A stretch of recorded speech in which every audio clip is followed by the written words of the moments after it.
नमस्कार मित्रों, मैं हूं आपका मित्र उमेश महादोशी। अभिराम वाणी पर आपका हार्दिक स्वागत है। समकालीन लघुकथा स्वर्ण जयंती आयोजन की आभासी यात्रा में हम प्रस्तुत करते हैं कार्यक्रम समकालीन लघुकथा स्वर्ण जयंती विमर्श।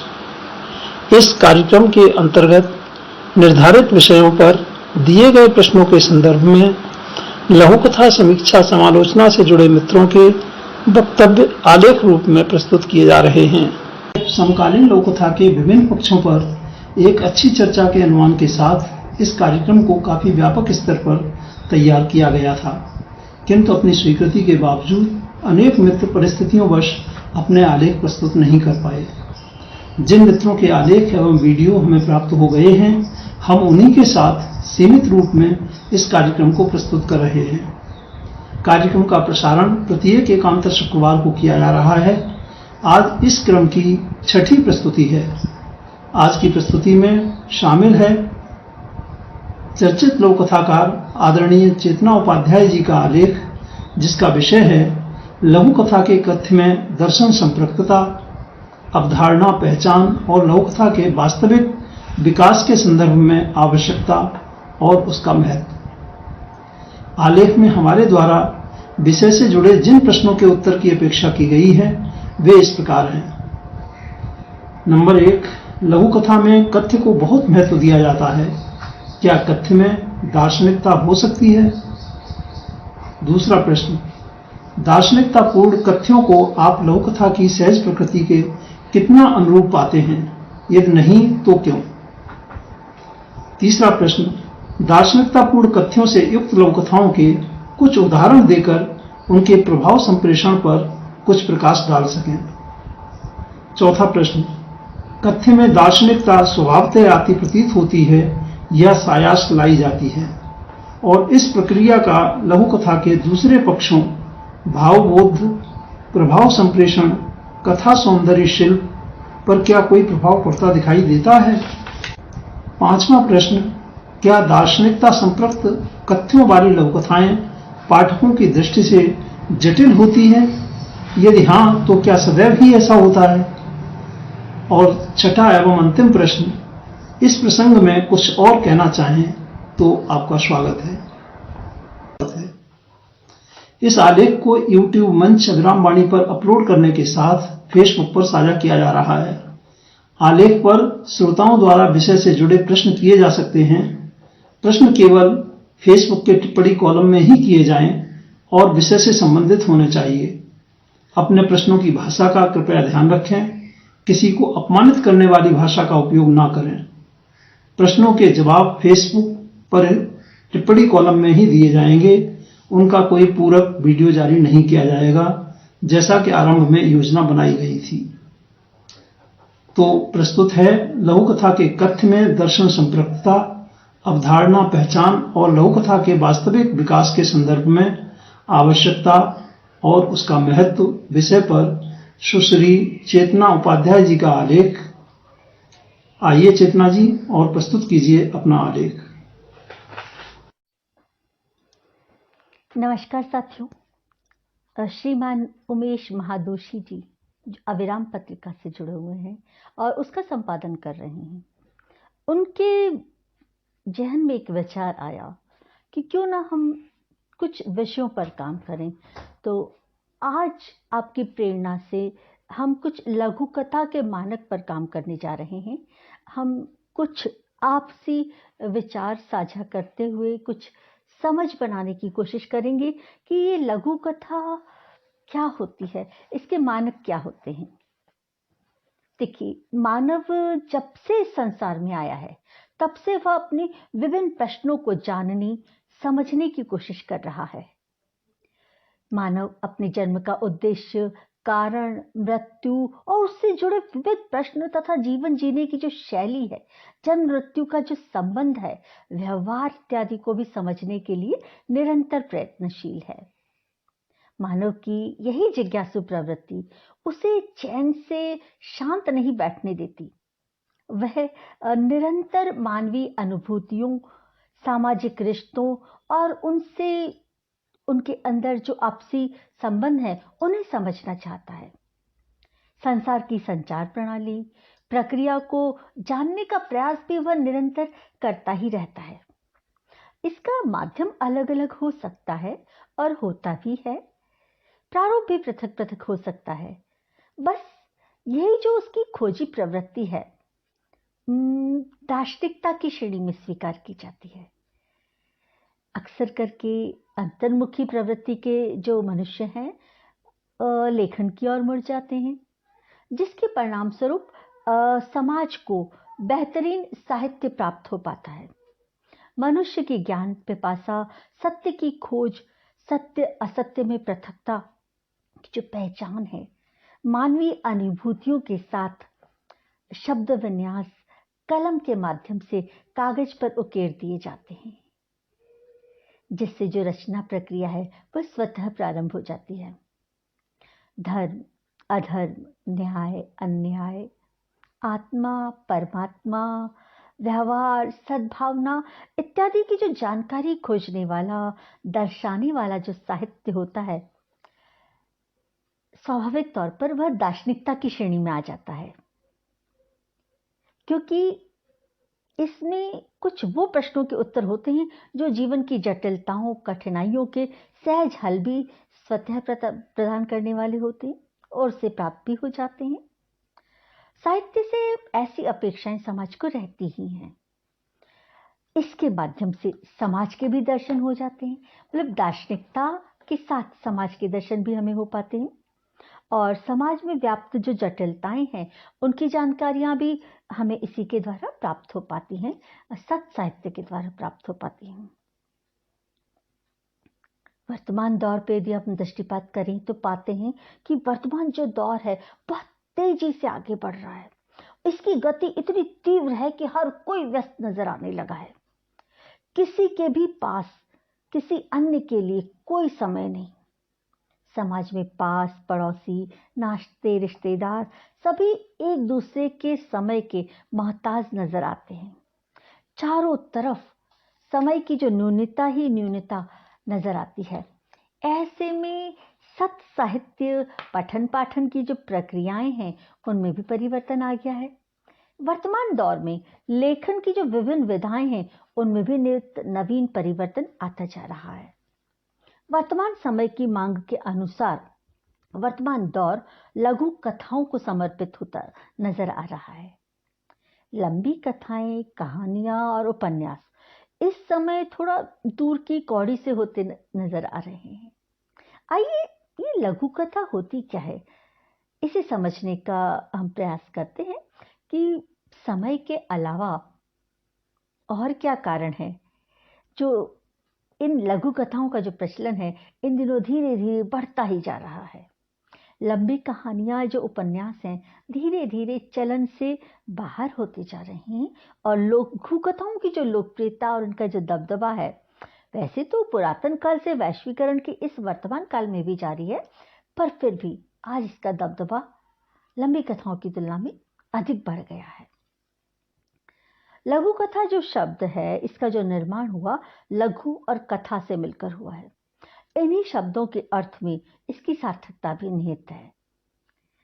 यह गद्य की ऐसी विधा है जो आकार में लघुता धारण किए हुए है। लघु अर्थात छोटी और कथा मतलब कथ्य या कथानक। इसे हम यूं भी समझ सकते हैं कि किसी कथ्य घटनाक्रम कथानक को उसके मर्म के साथ अल्प शब्दों में या अल्प वाक्यांश में प्रस्तुत कर दिया गया हो, जिससे संपूर्ण जो घटनाक्रम है सहज समझ में आ जाए, जो क्षण भर में ही संपूर्णता को प्राप्त हो पाए, वह लघु कथा कहलाती है। कभी कभी लघु कथा का जो शाब्दिक अर्थ है इसके संधि विग्रह के द्वारा समझने की भूल हो जाया करती है। लघु शब्द का अर्थ छोटा होने से है ही, मगर कथा शब्द में ही उसकी लंबाई का एहसास हो जाता है, आभास हो जाता है। कारण कि छोटे घटनाक्रम या सीमित कथानक कहानी के रूप में स्वीकारे जाते हैं, मगर असीमित घटनाक्रम जो पूरे काल खंड का आभास करवाता हो। जी हाँ, असीमित घटनाक्रम जो पूरे कालखंड का आभास करवाता हो, उसे लंबी कहानी या बड़ी कहानी की जगह हम कथा शब्द का प्रयोग करते हैं, कथा कहते हैं।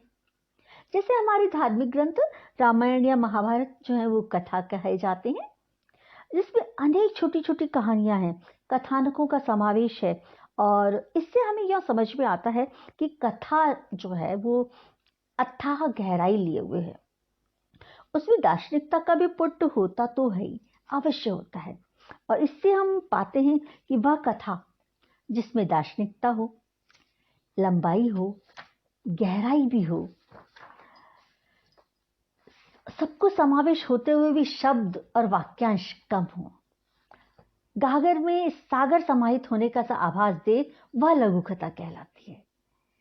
हालांकि लघु कथा तो कोई शब्द या वाक्यांश सीमा जो है वो निर्धारित नहीं है, पर फिर भी कुछ बुद्धिजीवियों ने इसे 150-200 शब्दों में सीमित होने की बात अवश्य की है, जिससे कुछ विद्वान सहमत हैं और कुछ नहीं है। लघु कथा को लेकर विद्वजनों के मध्य पृथकता प्रारंभिक दौर से ही रही है मौजूद। उदाहरण स्वरूप 2 लघु कथाएं मैं आपके समक्ष रख रही हूं। पहली का शीर्षक है लंबी कहानी। हमारे 2 छोटे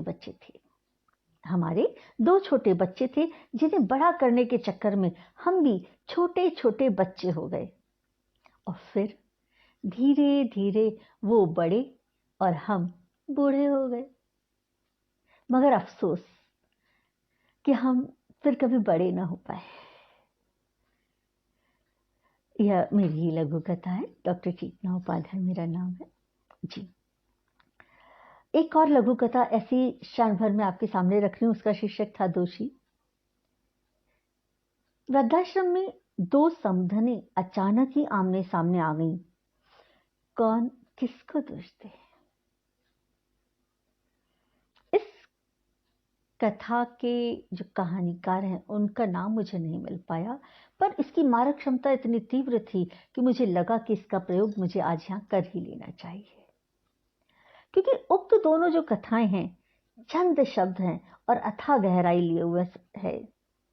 इनकी मारक क्षमता इतनी तीव्र है कि पल भर में संपूर्ण गाथा सहजता से स्पष्ट हो जाती है। उक्त उदाहरणों से यह स्पष्ट समझा जा सकता है कि इन कथाओं में गहराई है, लंबाई है, सामाजिक सरोकार है, दार्शनिकता है। सब कुछ एक पल में नेत्रों के आगे घटित होता हुआ सा महसूस हो जाता है। जहां तक मैं समझती हूं, इन्हें हम सार्थक सटीक लघु कथा कह सकते हैं। इससे जुड़े मत और मतांतर और भी हो सकते हैं, क्योंकि हर एक लेखक का, हर एक पाठक का अपना एक व्यक्तिगत दृष्टिकोण हुआ करता है, और उस व्यक्तिगत दृष्टिकोण की अपनी अहमियत भी होती है।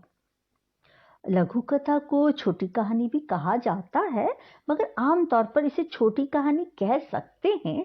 मगर छोटी कहानी और लघु कथा में सूक्ष्म सा अंतर होते हुए भी बहुत गहराई वाला अंतर होता है। अतः जो गूढ़ जानकार हैं इसे इस रूप में स्वीकार नहीं पाते। आइए इस सूक्ष्म अंतर को हम समझने का प्रयास करते हैं। एक बार पुनः इसका संधि विग्रह करके समझते हैं। लघु धन कथा बराबर लघु कथा। जी हाँ, जो लघु है वो यहाँ पे एक विशेषण है और कथा संज्ञा। लघु कथा एक क्षण की विशेष घटना है या एक क्षण विशेष की घटना है। कथ्य की एकान्विति या एकांगी जो होती, इसकी प्राथमिक और प्रमुख शर्त है। एक ही घटना को शिल्प कौशल से लघु कथा में ढालना है। यह सत्य घटना पर आधारित हो या ना हो, मगर सत्यता का आभास करवाए यह आवश्यक होता है, और सामूहिक रूप में हर किसी को लगे कि हाँ, यह सामाजिक रूप से स्वीकार्य घटना है। कोई छोटा संस्मरण लघु कथा की श्रेणी में नहीं आ पाता। अतः लघु कथा सृजन में बेहद सावधानी की आवश्यकता होती है। इसमें कोई संदेश अवश्य अंतर्निहित होना चाहिए जो कि पाठक को चिंतन के लिए विवश कर दे। इसकी लघुता में ही इसकी तीक्ष्णता निहित होती है। इसकी मारक क्षमता और प्रभुता इसी में अंतर्निहित है। और छोटी कहानी में कथानक विस्तृत हो सकता है, घटनाएं भी एक से अधिक हो सकती हैं, उसमें कथाकार को अपनी बात को पूरे विस्तार के साथ लेखन में प्रदर्शित कर पाता है। वैसे देखा जाए ना तो अनुशासन तो प्रत्येक क्षेत्र में जरूरी है और उसका पालन किया जाना भी लेखक हेतु अत्यावश्यक होता ही है। हिंदी गद्य साहित्य में लघु कथा एक ऐसी विधा है जिसका जो उद्देश्य समाज के प्रत्येक क्षेत्र में व्याप्त सूक्ष्म से सूक्ष्म विसंगतियों को चिन्हित कर कम से कम शब्दों में एक गहरी बात पाठक के सम्मुख लेखन के माध्यम से रखना होता है। लघु कथा एक गंभीर लेखन प्रक्रिया है जो यथार्थ से संबंधित रहती है। सूक्ष्म कथ्य, विसंगतिपूर्ण मानसिकता, सामाजिक सरोकार लघु कथा में उभर कर पाठक के मन को चिंतन के लिए विवश कर देने की जो ताकत रखने वाले होने चाहिए तो बेहतर होता है। वैसे किसी साहित्य से कहने की जो कला है वह संक्षिप्त विधा हो तो लघु कथा कहलाती है। सामान्य तौर पर किसी विसंगति को देखकर रचनाकार के जो संवेदनशील मन में जो उथल पुथल महसूस होती है वह क्षण भर में ही लघु कथा का आकार ले लेती है। यहाँ विस्तृत घटनाक्रम की जो जानकारी है उसको देने की आवश्यकता नहीं होती, वो तो स्वतः ही लेखनी कहानी का रूप धारण कर लेती है। इस तरह लघु कथा घटना, प्रसंग, संस्मरण, कहानी तथा छोटी कहानी सभी की अपनी पृथक पृथक भूमिकाएं हैं। आइए सार्थक लघु कथा के जो मानक, कुछ प्रमुख मानक हैं उन पर दृष्टिपात करते हैं। तो जैसे पहला जो है, लघु कथा संक्षिप्त में कही जाने वाली भूमिका विहीन विधा है। यह इसमें भूमिका नहीं होती, बिना भूमिका की बात एकदम से कह दी जाती है। दूसरा बिंदु है, लघु कथा में लेखकी प्रवेश वर्जित है। लेखक को जो भी कहना हो पात्र के माध्यम से ही संक्षिप्त में हो। आकार में लघुता और कथानक में कथा तत्व का समावेश हो। प्रस्तुतिकरण में गंभीरता हो और सामाजिक सरोकार और संदेश पूर्णतः स्पष्ट हो। भाषा सहज और सरल हो। शीर्षक सटीक हो, यथार्थ बोध होता हो उनसे। शिल्प की दृष्टि से लघु कथा किसी गद्य या गीत जैसी सुगठित होनी चाहिए। उसमें एक रिदम, उसमें एक लय, ताल होनी चाहिए। शाब्दिक अतिरिक्तता या वैचारिक दोहराव उसे कमजोर कर सकता है। लघु कथा की जो वास्तविक शक्ति है उसकी सांकेतिक होने में निहित होती है। अगला बिंदु, वस्तुतः लघु कथा लिखी या कही जाती न प्रतीत होकर घटित होती हुई प्रतीत होनी चाहिए। लघु कथा की रचना प्रक्रिया में क्रियाशीलता, कृतित्व, चरित्र, परिस्थिति और परिवेश के साथ स्वयं उसके पात्रों को पाठक के सम्मुख होना चाहिए, ना कि उसके लेखक को। अर्थात लेखक विहीनता उसमें दृष्टिगोचर होनी चाहिए। लघु कथा की जो भाषा है वो सहज, ग्राह्य और मंतव्य को स्पष्ट करने वाली होनी चाहिए।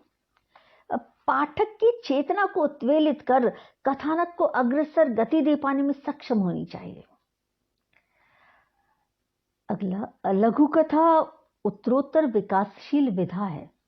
इसकी विकास यात्रा निरंतर नवीन आयामों को छूती आगे बढ़ती जा रही है और ऐसा प्रतीत भी होना चाहिए। लघु कथा एक साधना है। ये तीरंदाजी या निशानेबाजी की जो कला है उसी की तरह सतत अभ्यास से ही संभव हो पाती है। लघु कथा का अंत इस प्रकार का हो तो बेहतर होता है कि वह कुछ हथौड़े की मार की तरह हमारे दिमाग को झंकृत कर दे। कुछ प्रश्न, कुछ उत्तर, कोई समस्या या कोई समाधान पल भर में सचित्र हमारे समक्ष उतर आए। लघु कथा की लघुता में ही उसका विस्तार छिपा हो और वो भी इस तरह से हो कि सहजता से दृष्टिगोचर हो जाए। कुल मिलाकर विस्तृत कथानक व विस्तृत दृष्टिबोध पल भर में पाठक के सम्मुख रख पाए वह लघु कथा होती है। गूढ़ दार्शनिकता लघु कथा का अति आवश्यक पहलू है, यह सत्य है। मगर यहाँ यह भी दृष्टिगत रखा जाना चाहिए कि दार्शनिकता का समावेश कुछ इस तरह से हो कि पाठक को पल भर में ही वस्तु स्थिति के दर्शन हो जाएं। वह इतना सहज हो कि पाठक को एक बार पढ़ने सुनने पर सहज स्वीकार्य हो, पाठक की अंतर चेतना को जगा पाने में कामयाब हो पाए। यदि वह गूढ़ता एक बार में समझ ना भी आ पाए तो कम से कम लघु कथा में इतनी ताकत तो होनी चाहिए कि वह समझ ना आने की स्थिति में पाठक को उस लघु कथा को पुनः पढ़ने के लिए विवश कर दे। लघु कथा के भाषा शिल्प में यह अति आवश्यक तत्व है। तभी लघु कथा सार्थक रूप में स्वीकार्य हो पाती है, अन्यथा नहीं। लघु कथा में एक दार्शनिकता का जो पुट है वह क्लिष्टता लिए हुए हो तो वह आम जन तक नहीं पहुंच पाती, जिससे उसके लेखन का उद्देश्य पूर्ण नहीं हो पाता। अतः दार्शनिकता बहुत सहजता से हो उसमें शामिल। हाँ, यह सत्य है कि हिंदी साहित्य के जो विद्यार्थी हैं उनको समृद्ध हिंदी की जानकारी प्राप्त हो पाती है, साथ ही वह गूढ़ गहन किस्म की दार्शनिकता उनकी वैचारिक सृजनात्मकता को भी प्रेरित कर पाती है, जिससे हिंदी के प्रति विद्यार्थियों में लगाव और जिज्ञासा भी उत्पन्न होती है। उन्हें बौद्धिक या शाब्दिक या भावात्मक जो समृद्धि है वो भी प्राप्त हो पाती है। इस तरह लघु कथाओं के माध्यम से गागर में सागर समाने की जो क्षमता है वो भी विद्यार्थियों में पोषित हो जाती है।